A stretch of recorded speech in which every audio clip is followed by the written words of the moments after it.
Fala, perito! Tiago Nascimento aqui. Esse ano eu estou completando 14 anos do meu primeiro CNPJ de empresa de serviço e hoje eu vou te dar 5 conselhos que eu adoraria ter recebido lá no meu ano 1, tá? E o quinto conselho, se você colocar em prática agora, vai evitar que você quebre nos primeiros 5 anos, como a grande maioria das empresas no Brasil.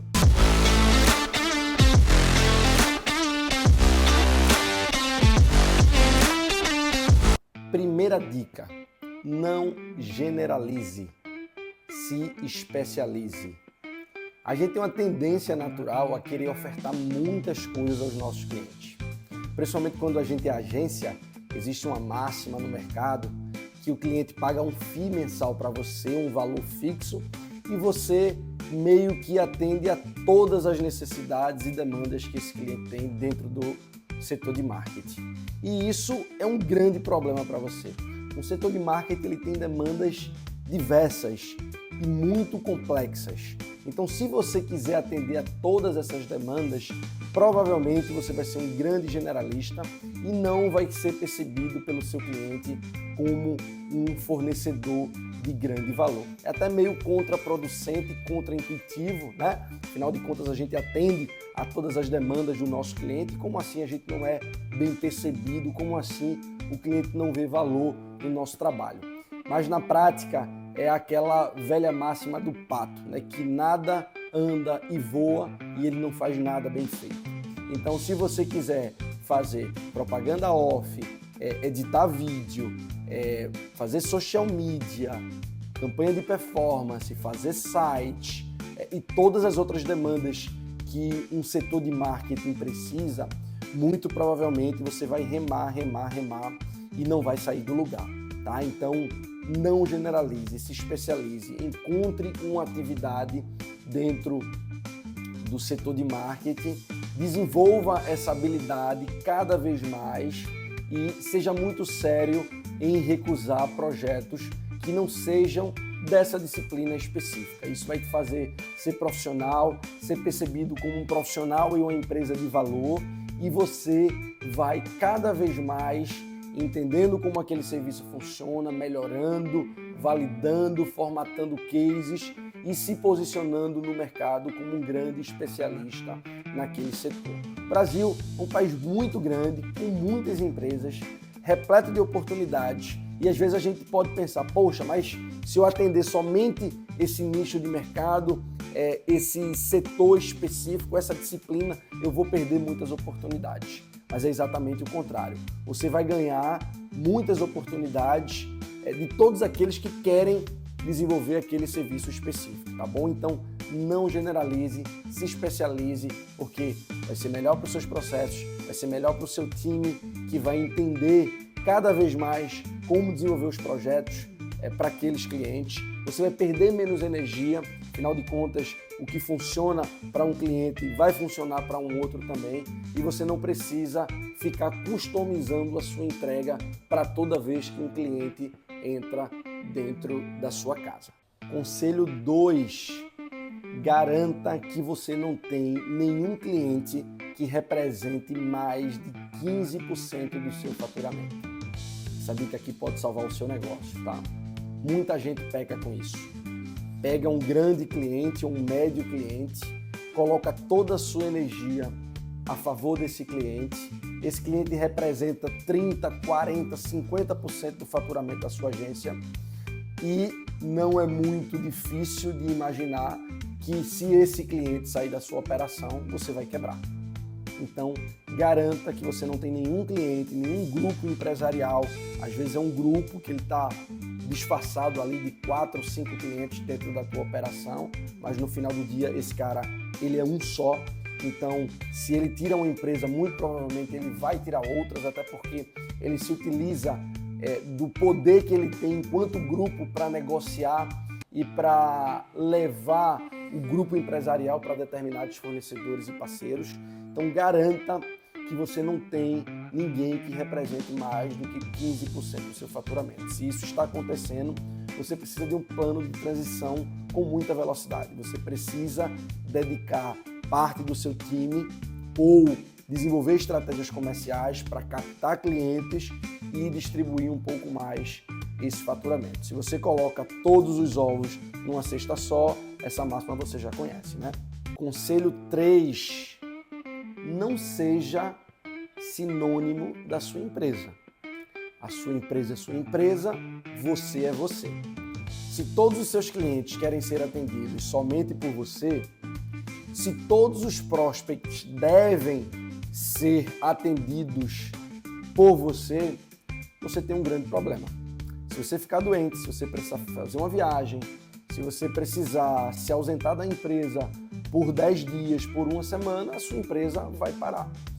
Então, esse é um conselho que eu adoraria ter recebido quando eu comecei. E eu passei bons anos para entender isso e isso me custou muitos cabelos brancos, tá?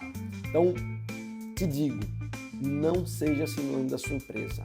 Lute desde o day one para que você mantenha processos organizados, um time bem treinado, um fluxo de trabalho com começo, meio e fim, e que para isso acontecer você não seja a peça essencial. É óbvio que a cultura, os processos, a metodologia de entrega desse trabalho, elas devem ser desenvolvidas e mantidas por você. Você deve treinar o time, você deve olhar os KPIs com frequência, você deve olhar as calls comerciais do seu time de vendas com frequência, você tem que estar dentro da operação do seu time perante os seus clientes para resolver gargalos, para colocar sua experiência a favor dos projetos, mas você não pode ser a pessoa que vai bater o escanteio e vai cabecear, porque mais cedo ou mais tarde você vai ter problemas. E te dou uma outra visão.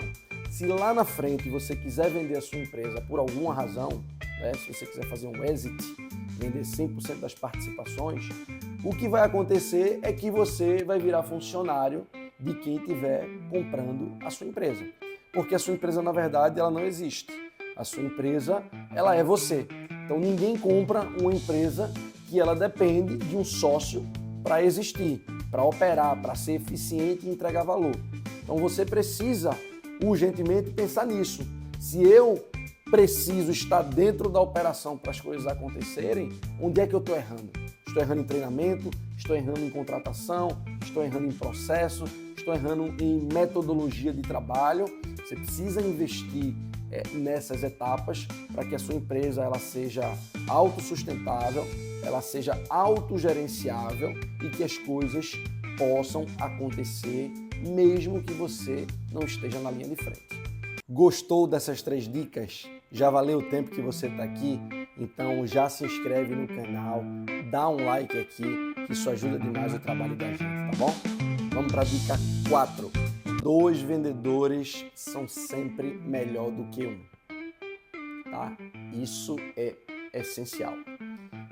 Vendedor, ele gosta de competitividade. Ele, por natureza, ele tem um senso de competitividade aguçado. E se você cria ferramentas, processos e ritos que estimulam essa competitividade saudável, ou seja, mostrando KPIs, dashboards que mostrem ali, que apresentem a performance dos vendedores de no mínimo 2 ao longo do mês, isso naturalmente vai criar um senso positivo de competitividade e vai tirar o vendedor do lugar, tá bom? Vai fazer com que ele produza mais, que ele seja mais eficiente. Então, nunca coloque um vendedor só.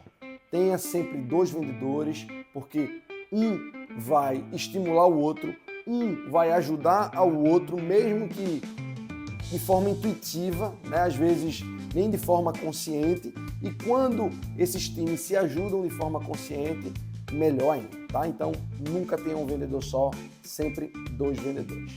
Conselho 5. Esse daqui faz com que muitas empresas quebrem. Não só agências de propaganda, agências de marketing digital, mas várias professional services, empresas profissionais que entregam serviço por não se atentar a uma coisa extremamente básica, que é fluxo de caixa. Você precisa criar um fluxo de caixa positivo dentro da sua operação. você precisa que o dinheiro entre, a grande parte dos seus contratos, né, que eles entrem dentro da sua conta corrente e que a grande parte que vai sair, ela saia depois de entrar. Parece muito básico, muito lógico, mas muita gente falha nisso, tá? Então, vou dar um exemplo. Então, se você tem contratos que vencem, por exemplo, todo dia 10 ou dia 15 e a sua folha salarial ela é no dia 5, então, se você está começando uma operação, você vai precisar injetar dinheiro.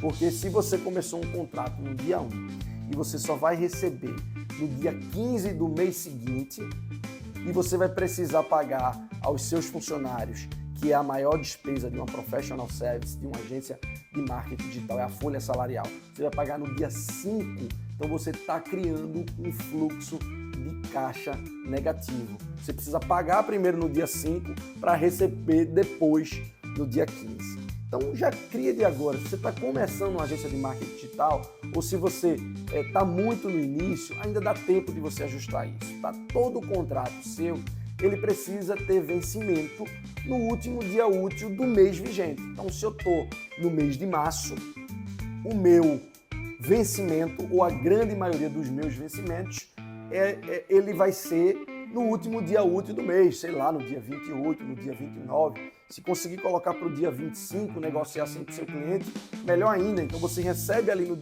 entre o dia 25 e o dia 29, mais ou menos, e depois você vai ter aí 3 ou 4 ou 5 dias corridos ainda para fazer a compensação financeira desse dinheiro e depois você repassar para os seus funcionários, para os seus prestadores de serviço ou o que quer que seja. Tá? Então, muita atenção. Fluxo de caixa positivo precisa acontecer, senão a sua operação ela está fadada ao fracasso. Existem muitos clientes, principalmente clientes grandes, que têm regras de pagamento muito específicas e muito alongadas. Tá? Então, eu tenho alguns clientes, por exemplo, que pagam com 60 dias, com 70 dias, até com 90 dias. Quem está acostumado a trabalhar para grandes clientes sabe que isso é uma prática comum de mercado. Então, se você só tiver clientes como esse, que provavelmente não vai ser o seu caso, que está começando agora, você vai ter um problema, tá? No nosso caso, que temos uma empresa estruturada com muitos anos e a grande maioria dos nossos contratos tem um fluxo de caixa positivo, ou seja, eles pagam ali entre o dia 25 e o dia 30, não tem problema eu ter alguns outros clientes que vão nos pagar com 30, 60, até 90 dias, porque eu já tenho um fluxo de caixa positivo, tá? Então, muita atenção. Primeiro você recebe para depois você pagar e seguir com o fluxo de caixa da sua empresa. Tá legal? Gostou desse vídeo? Ainda não deu like, ainda não se inscreveu? Só clicar aqui, ó. Um segundinho você faz isso e ajuda demais o nosso trabalho, tá bom? Até a próxima!